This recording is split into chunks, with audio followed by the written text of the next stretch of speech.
Imagine it's like 2:00 a.m. on a Friday. Because it's always a Friday. Right. Exactly. Yeah. Always a Friday. So your client, which is, one of the largest social platforms operating in India, gets an urgent authorized government notice. Oh, boy. Yeah. And it's about a highly sophisticated synthetically generated video. So a deep fake. Right. And it involves a prominent political figure, and it is just rapidly gaining traction across their entire network. Going absolutely viral. Exactly.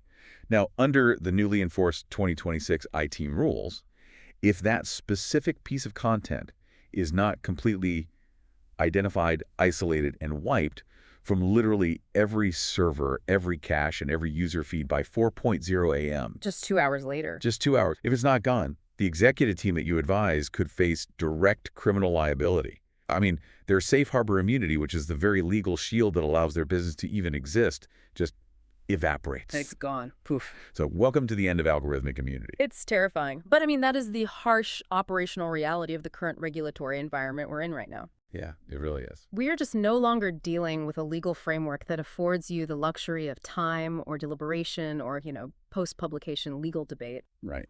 If you're advising a tech platform today, you are essentially expected to architect compliance systems that operate flawlessly at the speed of computation, not the speed of human jurisprudence. Which is wild. Yeah. So welcome to this special deep dive. We are speaking directly to you today, the transactional technology lawyer, the in-house counsel, the compliance architect. Absolutely. Consider this the opening lecture of your masterclass, because you're here, because the ground beneath your client's feet has fundamentally shifted. It's an earthquake, really. Yeah, and you need a rigorous, comprehensive breakdown of how digital platform law in India has just mutated over these last few years. And our objective for Module 1 today is to really deconstruct the foundations of India's IT rules. Right. We're going to trace the legislative evolution from its honestly relatively benign origins in the Information Technology Act of 2000. Good old 2000. Right.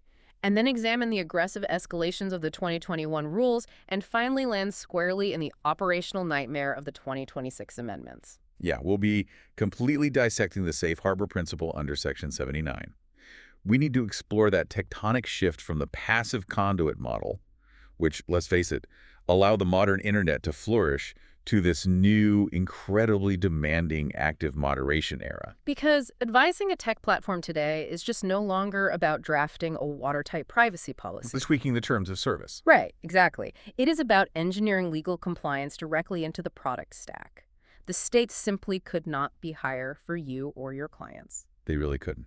So to understand how we arrived at a 2-hour ticking clock for deepfakes, we have to first understand the legal bedrock that originally built the platform economy, right? We do. We have to look at Section 79 of the Information Technology Act 2000 and that whole era where platforms were legally viewed as just passive conduits. Yeah, when I look back at the IT Act of 2000, the legislative logic was entirely built around the physical world. Complete. The defining analogy was basically the post office. Like, if I mail a highly defamatory letter to someone, or I send contraband through the mail, the aggrieved party doesn't sue the postal worker who physically sorted the envelope, Right. They don't sue the Postmaster General. Exactly, because the Postal Service is really a conduit for my actions. And that post office analogy was really the foundational philosophy of Section 79. It gave digital intermediaries, so ISPs, early web forums, basic email providers, that exact same critical shield. Which we call safe harbor. Right, safe harbor. The core concept was super straightforward. If a platform is merely hosting, storing, or transmitting third-party content without modifying it or selecting the receiver, that platform is generally shielded from legal liability for the user's actions. This makes sense. It does. Now, the only major caveat in that original framing was that the platform had to exercise what the law called due diligence. But, I mean, due diligence is one of those wonderfully vague legal terms that works perfectly in a textbook and then just fails miserably in practice. Oh, absolutely. Because as the internet evolved from these static web pages to massive user-generated social networks in the late 2000s, what constituted due diligence became the central battleground. It really did. Like, a platform might argue that due diligence simply meant having a terms of service page, while a defamed citizen might argue due diligence meant actively policing every single post.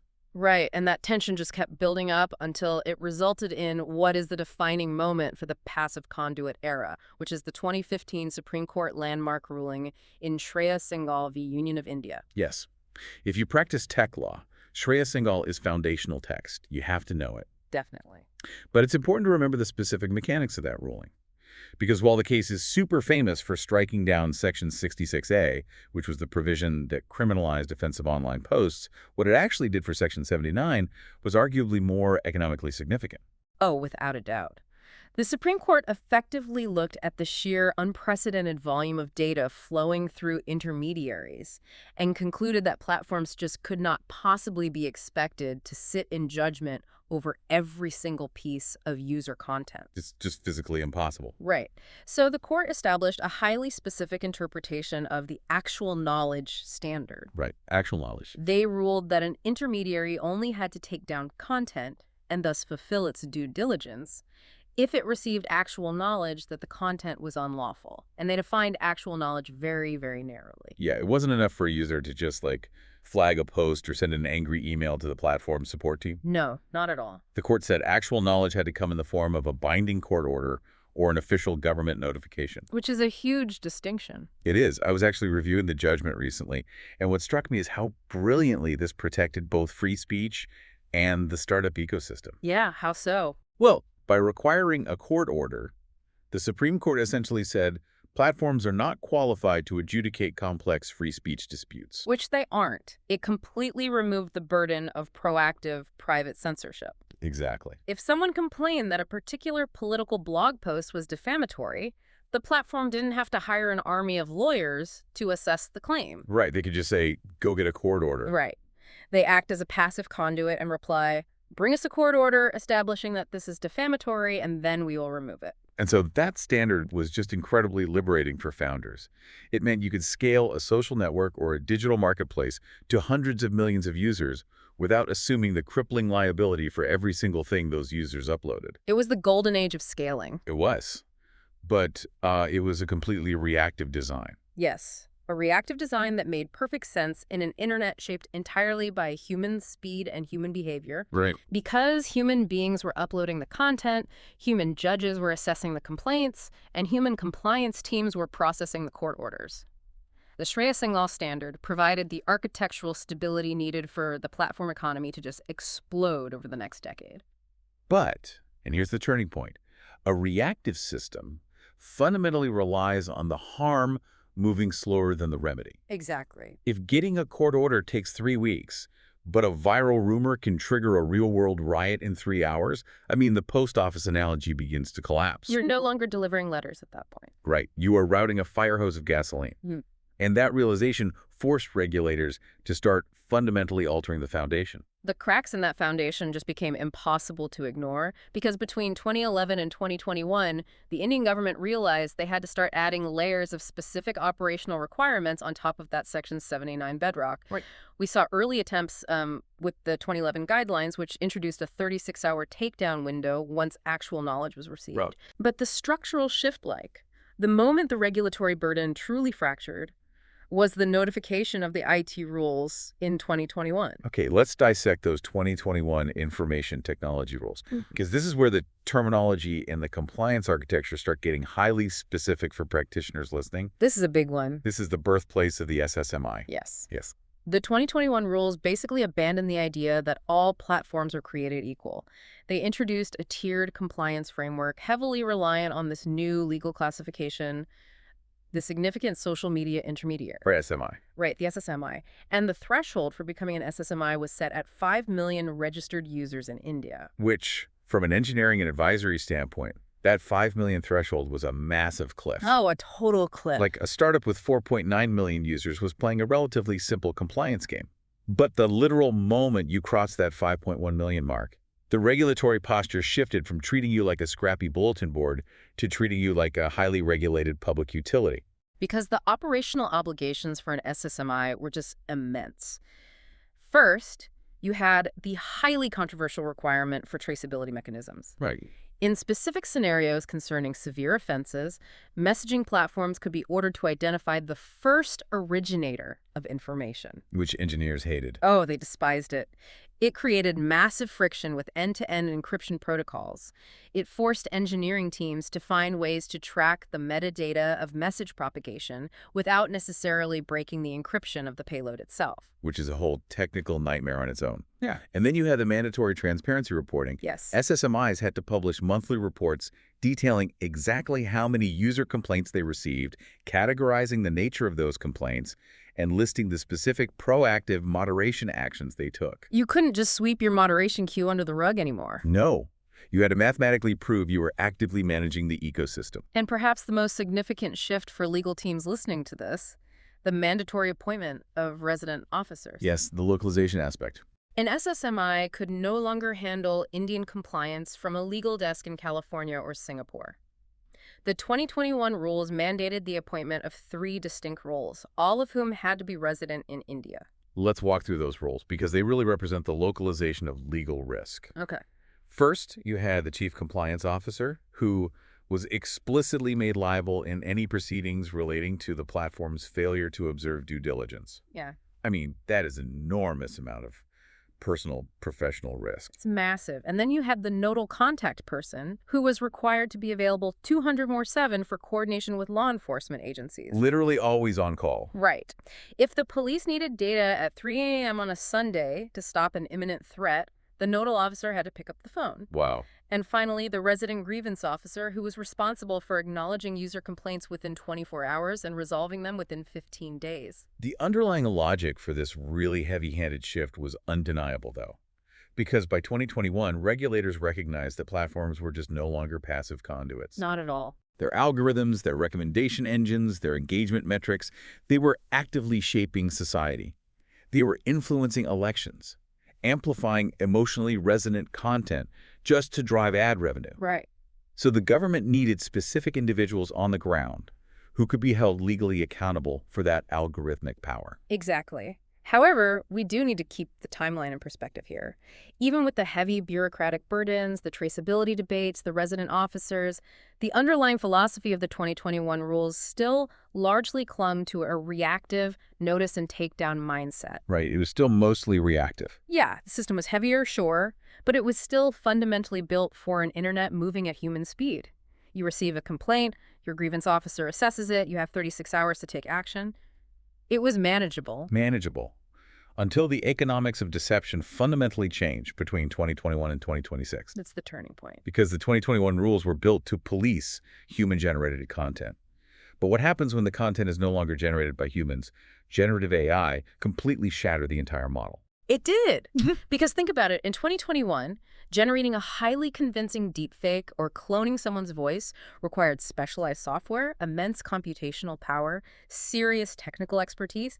It was a fringe threat. Yeah, it was hard to do. Very hard. Yeah. But by 2025, the proliferation of large language models, diffusion models, generative adversarial networks, it moved those capabilities from sophisticated laboratories directly into the hands of literally anyone with a smartphone. The barrier to entry just dropped to absolute zero. I mean, a teenager could use a free application to synthesize an audio clip of a bank CEO announcing a massive fraud, and it could cause market panic in minutes. In minutes. So the sheer volume and velocity of synthetic harm meant that a 36-hour takedown window or a 15-day grievance resolution window was practically an eternity.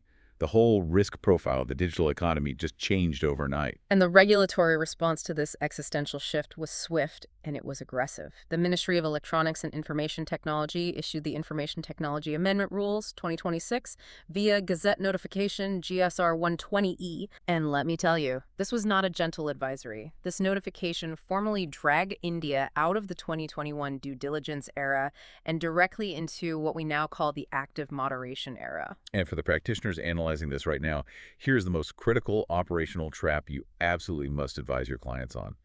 The 2026 amendments do not repeal or replace the 2021 rules. They sit squarely on top of them. That is a vital distinction, because the 2026 rules derive their authority from the exact same underlying sections of the IT Act. Right. So every single compliance obligation you built for your SSMI clients back in 2021, the resident officers, the monthly transparency reports, the grievance mechanisms, all of that remains fully active. It's all still there. The new obligations surrounding AI are entirely additive, so it's entirely possible to have a flawlessly compliant 2021 framework in place and still brutally fail the 2026 compliance test on day one. Wow. Okay, so we need to get into the exact mechanics of this 2026 framework. Yeah. If I am auditing a client's product stack today, I need to know precisely what we are regulating. And that begins with understanding a brand new, highly specific legal definition introduced by the amendments, SGI. Yes. SGI stands for Synthetically Generated Information. And the 2026 rules finally provided a formal legal nomenclature for the AI-generated content that regulators consider uniquely dangerous. I was analyzing the strict legal text of the SGI definition, Yeah. and what's really fascinating is how narrow and targeted it actually is. Yeah, it's very specific. The rules define SGI as audio-visual or audio-visual information that is artificially or algorithmically created, generated, modified, or altered using a computer resource in a manner that makes it appear real, authentic, or true. And the crucial second half of that legal test is that the content must depict an individual or event in a way that is likely to be perceived as indistinguishable from a natural person or a real-world event. Right, so it is an entirely perception-based legal test. Complete. It's not simply asking, was a neural network used to create this file? It's actually asking, would a reasonable average person viewing this on their phone be fooled into believing this actually happened? Exactly. But what immediately stands out to me when reading that definition is the glaring omission. Text is completely excluded. Oh, that omission is highly intentional. Really? Yeah, pure text generation. So, the output of a standard chatbot, an AI-written blog post, or an automated summary, that does not fall under the stringent regulatory burdens of SGI. Interesting. The lawmakers zeroed in on the mediums that bypass critical thinking and trigger the strongest visceral, emotional, and social impacts. People are inherently more skeptical of text, but when they see a video of a politician speaking or they hear the audio of a loved one crying for help, the human brain processes it as truth before logic can intervene. That makes a lot of psychological sense. What? But from an enforcement perspective, what about the gray areas? Like what? Well, what if a user takes a genuine, unedited photo from a protest, right? But they use an AI tool baked into their phone's operating system to just adjust the lighting or remove background noise or sharpen the contrast. Does that technically become SGI? Because technically, an algorithm altered the visual information. And the drafters actually anticipated that friction. The law provides explicit, necessary carve-outs. Oh, okay. Yeah, routine, good faith editing that doesn't materially alter or misrepresent the core substance of the content is exempt. So formatting, color correction, noise reduction, cropping, none of that triggers the SGI burdens. That's a relief. They also explicitly exempt good faith document creation, parodies that are clearly marked as such, and accessibility improvements like auto-generated captions or audio descriptions for the visually impaired. Okay, so we have a pretty clear perimeter around what SGI is and isn't. Yeah. Now you have to address what happens when unlawful SGI actually hits the platform. This is where it gets scary. Because this is the moment where compliance ceases to be a legal discussion and basically becomes a massive engineering crisis. We have to talk about the absolute collapse of compliance timelines. Right. Under the 2021 rules, your client generally had 36 hours to take down unlawful content once they received a court order or authorized government notice. And 36 hours provides a little bit of breathing room. I mean, it's a day and a half. It's reasonable. Right. It's enough time for the nodal officer to receive the notice, route it to the trust and safety team, escalate borderline cases to the legal department, debate the free speech implications, make a reasoned decision, and then execute the takedown. It'll allow us for human judgment. Well, that luxury of human judgment is officially gone. Completely gone. Under the 2026 amendments, upon receiving a court order or an authorized government notice via the appropriate agency, general unlawful content must be completely removed within 3 hours. Just 3 hours. 3 hours. And it escalates. For specifically high-risk categories of content, which the rules define as non-consensual intimate imagery, or NCII, and deepfake impersonations, the takedown window is a brutal, unforgiving 2 hours. 2 hours. Let's operationalize that 2-hour window for a moment because the math is terrifying if you really look at it. It doesn't work. Right. Look, minute 1, the government notice hits your platform's API. Minute 5, It's routed to the moderation queue. Minute 15, automated systems attempt to hash the video and find copies across millions of user feeds. Minute 20, the system flags a borderline case with a 78% confidence score, requiring a human tiebreaker. Yep. Minute 45. The human reviewer, who is sitting in a compliance center in a totally different time zone, struggles to understand the regional linguistic context of the deepfake. I mean, you're already halfway through your legally mandated window, and the content is still live. Exactly. Your operational scenario highlights the core reality here. Manual review as a first layer of offense is now mathematically impossible at scale. It just can't be done. It can't. If your client is dealing with tens of millions of uploads a day, you cannot rely on routing a deepfake complaint to a human queue and realistically expect it to be verified, legally analyzed, and globally purged within 120 minutes with zero margin for error. So if a human-in-the-loop system is mathematically destined to fail the timeline, what does the law actually require platforms to build?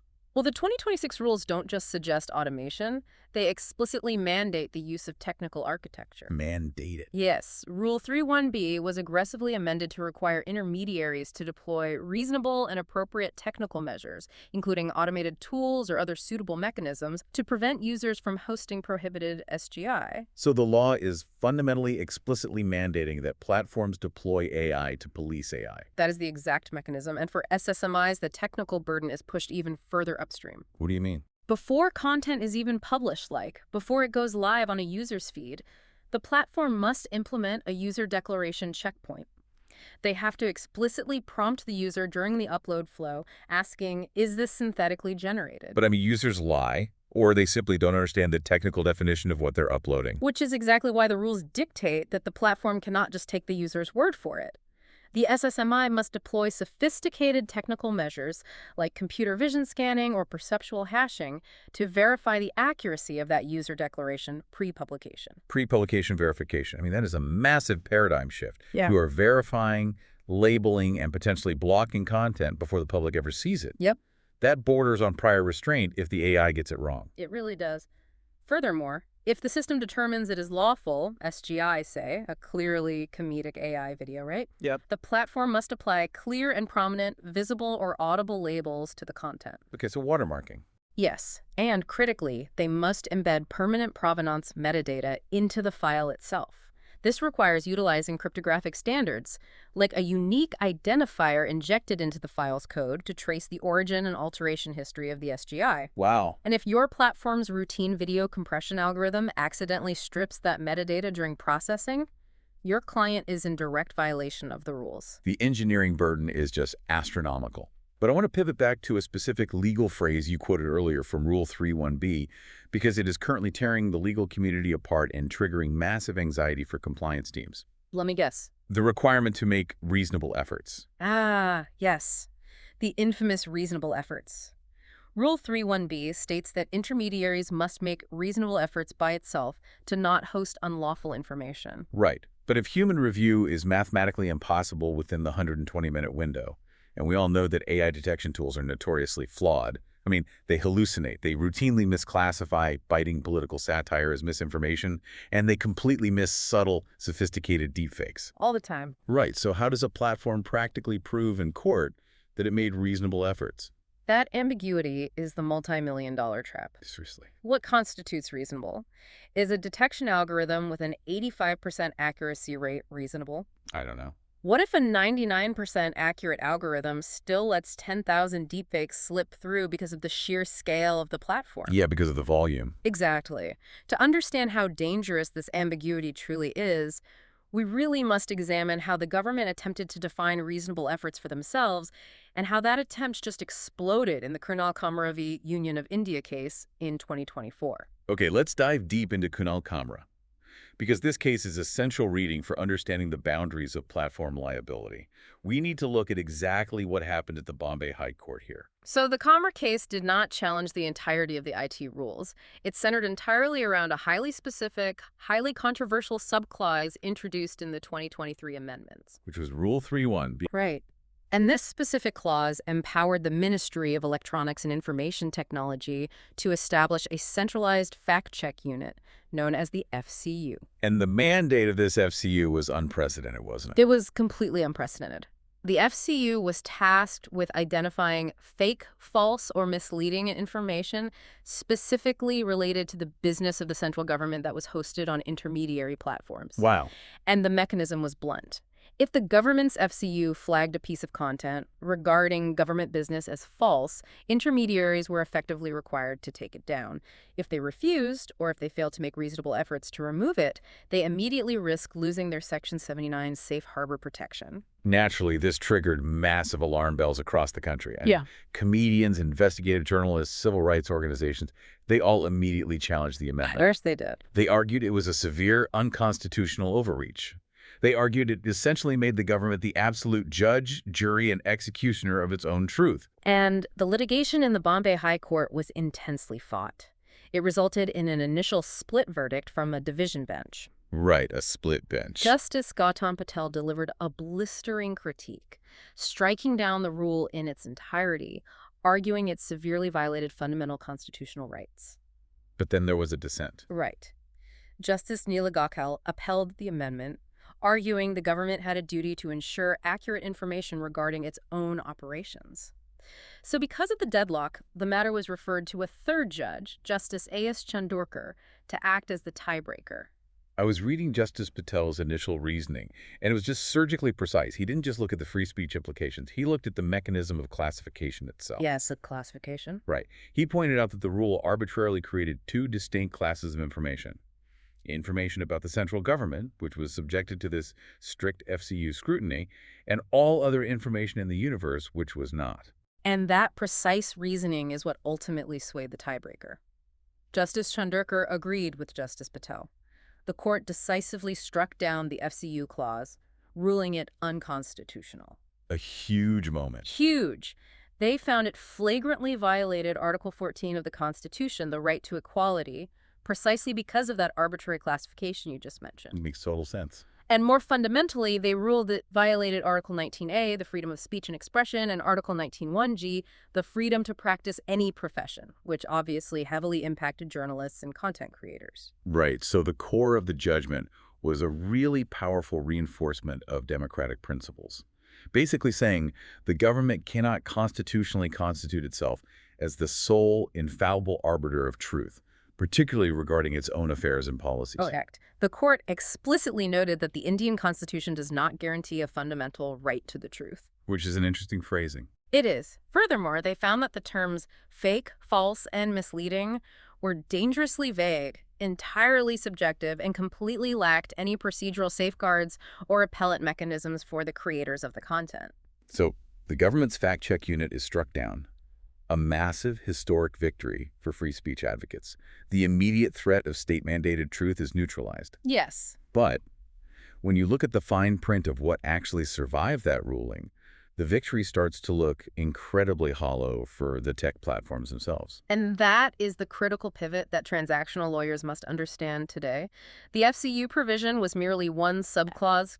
But one part of it. Right. The broader overreaching requirement housed in the main text of Rule 3.1 that mandate that the intermediary must make reasonable efforts by itself to prevent users from hosting prohibited content, that remained completely untouched by the Comra judgment. So the immense legal mandate to police the content is still fully active.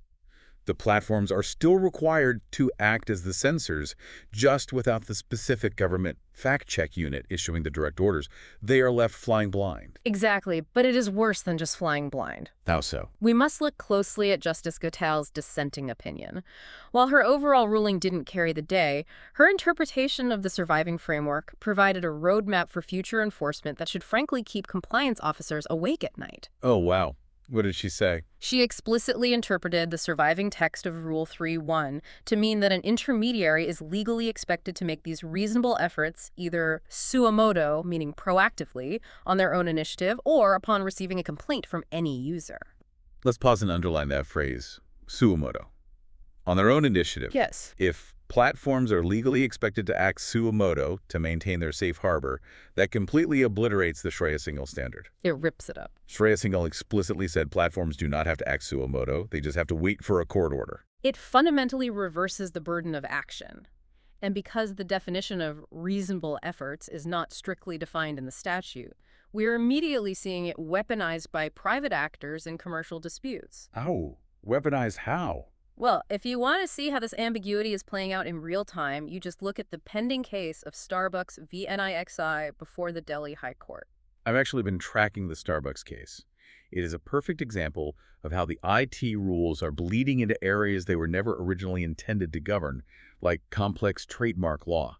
Yeah. How is Starbucks leveraging this new standard? Starbucks is essentially arguing that under the ambiguous reasonable efforts clause of the IT rules, digital intermediaries, in this case the National Internet Exchange of India, which manages domain registries, are legally required to proactively identify and prevent the registration of domain names that infringe on Starbucks' trademarks. Wait, they want the domain registry to act as a de facto preemptive intellectual property adjudicator. Precisely. That's insane. Instead of Starbucks having to monitor the registry, find an infringing domain, and go to court to secure a specific injunction against the squatter, their legal argument is that the registry itself must use its reasonable efforts to assess if a requested domain constitutes trademark infringement and then automatically block it. Wow. And if the court sides with Starbucks, platforms are no longer just passive hosts. They are being forced to proactively adjudicate highly complex, nuanced intellectual property disputes on the fly, entirely to protect their own safe harbor.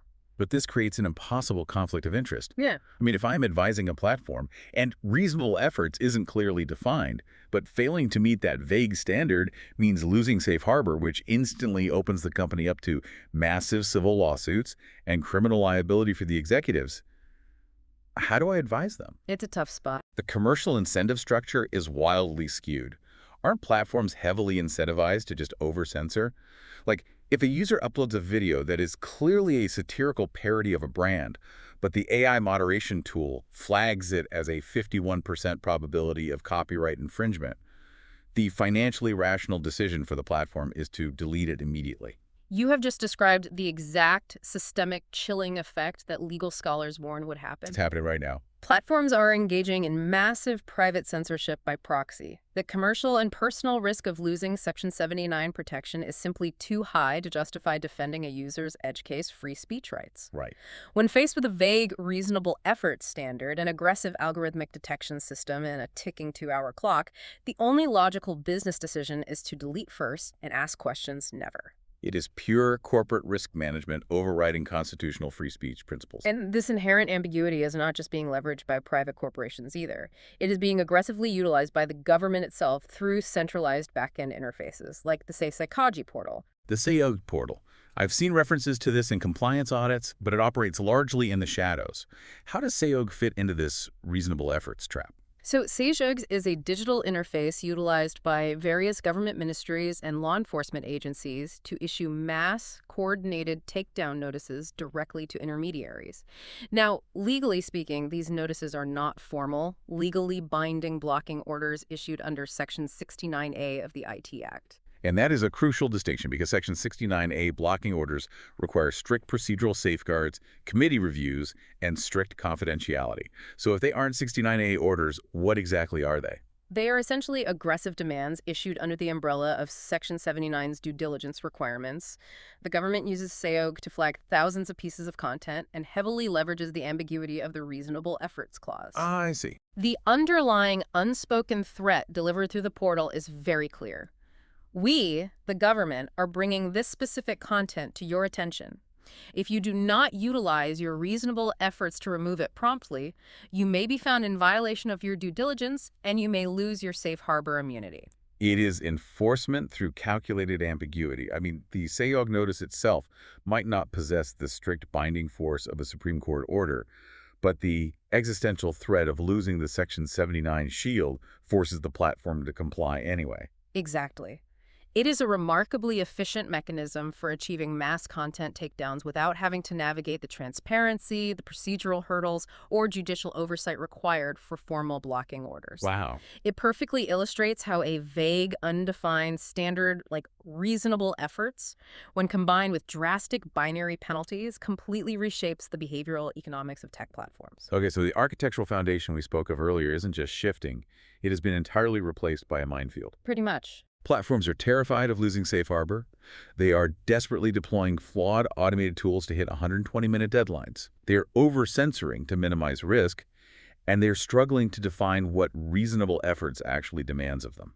And that chaos is what sets the stage for the next big shoe to drop. Right, which naturally leads us to the final massive tectonic shift we must analyze today, the Supreme Court's intervention in late 2025. The 2025 landmark ruling. This is the moment the Supreme Court looked at the chaos of the reasonable efforts era and officially redefined what liability means in an internet driven by algorithms rather than chronological feeds. This ruling essentially marked the official end of algorithmic immunity. Break the mechanics of this down for us. What exactly did the Supreme Court do here? The Supreme Court fundamentally reassessed the physical reality of modern platforms, specifically focusing on the major players, the SSMIs. They recognized that these platforms had not functioned as passive bulletin boards for over a decade. A modern platform's core product is its recommendation algorithm.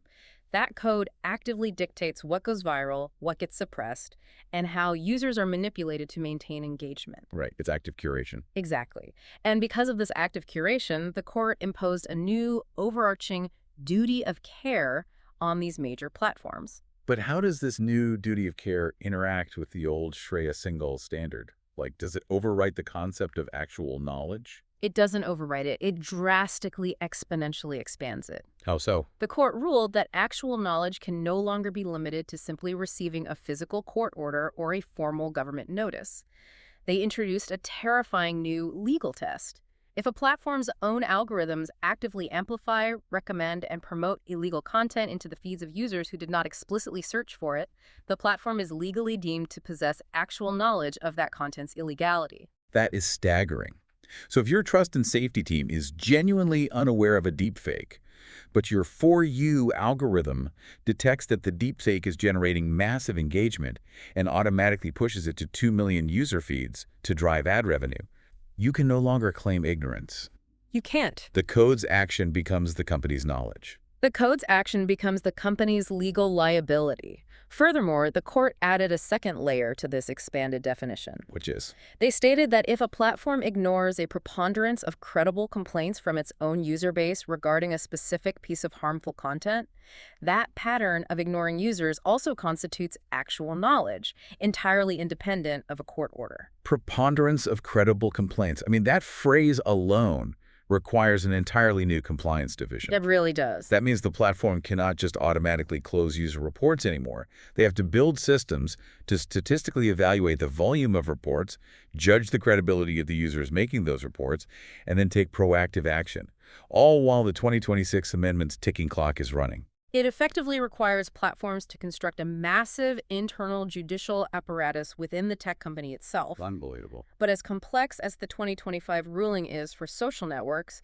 it introduces an even more devastating legal paradox for platforms that are integrating generative AI into their core services. Oh, right. In legal circles, we refer to this as the AI originator problem. The AI originator problem. Yeah. This is where the law truly collides with the bleeding edge of computer science. Let's examine the IndiaMart v. OpenAI case at the Calcutta High Court to understand exactly how this paradox functions in practice. The IndiaMart case is the perfect encapsulation of this dilemma. In this instance, the legal dispute was not about a human user uploading a defamatory file to a server. Right. The dispute centered entirely around the output that the AI model itself generated in response to a prompt. The fundamental legal question posed to the Calcutta High Court was this. Under the definitions of the Information Technology Act, an intermediary enjoys safe harbor specifically for third-party content. Yes, third-party being the key word. Right. But if an AI model, like a large language model, actively synthesizes disparate data points, curates the information, and generates an entirely new original output, is the company hosting that model still an intermediary? Or have they become the originator of the content? I want to make sure I grasp the full implication of this. Let's say I am a user interacting with a platform's new proprietary chatbot.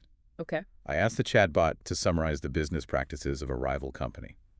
The chatbot, suffering from algorithmic hallucination, generates a highly detailed, completely false narrative claiming the rival company's CEO was convicted of embezzlement. Which happens. Right. The AI didn't just link to a defamatory article, it authored the defamation. Who is legally liable for that output? Under the rapidly solidifying legal interpretation emerging from cases like IndyMart, the platform hosting the chatbot is likely deemed the originator of the content. Wow. Because the AI actively synthesized the falsehood, the platform is no longer merely hosting third-party data. They created the data. So the passive conduit is unequivocally dead. It's gone. The very moment your proprietary code recommends a video, or your integrated LLM generates a summary, or your customer service chatbot hallucinates a defamatory fact, you instantly transform from an intermediary into a publisher. And by becoming a publisher, you completely strip away your own Section 79 safe harbor protection. You are naked before the law. You have hit the absolute core of the modern compliance crisis. For the transactional lawyers and in-house counsel listening to this masterclass, the strategic advice you provide to your tech clients must fundamentally adapt to this reality. Absolutely. Compliance can no longer be viewed as a reactionary legal function. It is no longer about having a brilliant litigation team ready to handle post-publication complaint handling or argue the nuances of free speech in front of a judge. Because if you are arguing in front of a judge, you have already lost the operational battle. It is not about playing defense after the fact. It is entirely about pre-publication architecture. It is about demanding a seat at the table with the engineering teams and auditing the mathematical bias of your recommendation algorithms before a new feature is launched. Pre-launch auditing. Right. It is about understanding how to embed cryptographic provenance metadata at the exact point of file creation to satisfy SGI requirements. You have to design and integrate legal compliance directly into the source code itself, because the Supreme Court and the 2026 amendments now hold the code directly accountable. Okay, let's take a collective breath and recap the incredible and frankly terrifying journey we have just navigated today. It's a lot to process. It really is. So we started in the relatively safe, physically grounded days of the IT Act 2000. We looked at how the Shreya Single Actual Knowledge Standard built the post office era of the internet, where a court order was the only key to takedowns. The good old days. Right. Then we traced the government's realization that human speed was failing, leading to the tiered escalation of the 2021 rules, where large platforms, the SSMIs, were forced to hire resident officers, build traceability architectures, and publish transparency metrics. And then we plunged directly into the algorithmic tightrope of the 2026 amendment. The active moderation era. Exactly. We dissected the perception-based legal definitions of SGI, the mandatory labeling and pre-publication verification requirements, and those brutal 2-hour and 3-hour takedown windows that mathematically force AI systems to police other AI systems. Then we navigated the treacherous legal trap of reasonable efforts left behind by the fractured Kunal-Kamra ruling. We examined how that ambiguity enables the chilling effects of mass takedowns via the Sehov portal, and how it is being weaponized in IP disputes like Starbucks v. NOXY. And finally, we confronted the Supreme Court's 2025 bombshell that ended algorithmic immunity, established the duty of care, and redefined AI platforms as originators rather than intermediaries. It is a fundamentally permanently transformed legal landscape. The bedrock has indeed turned into a fault line. Completely. So to our listeners, the practitioners preparing to audit their clients and navigate this minefield, this concludes Module 1. It does. In the upcoming deep dives of this masterclass, we're going to move from these foundational legal theories directly into the operational trenches. We will explore the precise, granular scope of SGI due diligence. That's going to be a deep one. It is. For example, we will examine exactly how your engineering teams must implement cryptographic provenance standards, specifically looking at frameworks like the C2PA, the Coalition for Content Provenance and Authenticity, to ensure metadata survives platform compression. Super important. We will also look beyond social media, diving into the specialized, highly rigorous regulatory obligations now imposed on OTT streaming platforms under the specific frameworks drafted by the Ministry of Information and Broadcasting, or MIB. There is just a massive amount of technical and operational ground to cover as we move from legal theory to product application. But as we wrap up this foundational module, I want to leave you with a final systemic paradox to mull over before your next client meeting. Lay the paradox on us. Well, the 2026 rules effectively mandate that digital platforms must deploy automated tools, so artificial intelligence, to police the massive influx of synthetic content within a 2-hour window, simply to maintain their legal right to exist. Right. But consider the underlying mechanics here. An automated moderation system inherently makes decisions based on mathematical probability, hash matching, and confidence scores. Math. Basic. Math. Conversely, constitutional free speech, fair use, and political satire inherently rely on human context, cultural nuance, and intent. Very true. So if the legal framework demands absolute certainty at algorithmic speed, how long until a platform loses its immunity, faces criminal liability, and collapses? Not because it failed to act maliciously, but because its compliance AI made a split-second mathematically logical but constitutionally disastrous mistake. Wow. When the code itself is forced to act as the Supreme Court within 120 minutes, the math will eventually fail the law. We started this hour talking about the shifting architecture of platform regulation. It seems the automated tools we're being legally forced to use to stabilize the skyscraper might just be the exact mechanisms that inevitably pull it down. We will see you in Module 2.